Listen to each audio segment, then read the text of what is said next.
So you're already seated, great. My arms come up and right behind. And then I take your thumbs to the foam edge. So you bring the thumbs on the inside and you press the foam to the lower back to the sacrum. Begin to float the feet up once more. Engage the hip flexors. Slowly lower the body down as if you're in a plank pose. You can hold onto the sling. Engage the core. Bring the legs wide, wide, wide, all the way around and press the soles of the feet together, creating a diamond shape with the legs. Slowly lower the upper body down.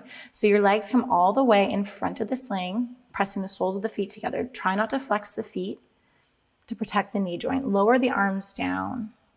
So arms can come down alongside the body or overhead to broaden across the chest. And let's find some pendulum swings, releasing out at the waist, creating space between the rib cage and the hips, moving with the breath.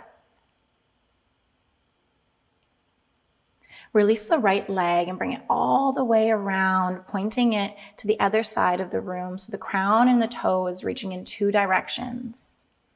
And you can keep swinging from side to side with the right leg lengthened out, keeping that left leg in that half diamond shape. And then bringing it all the way back around with the right foot meeting the left. Finding your diamond shape once more. Let's come back to our pendulum swings. Eventually releasing the left leg all the way around the world, pointing the toe in the opposite direction of the crown. Swinging it out from side to side, lengthening the entire left side body. Active in both feet.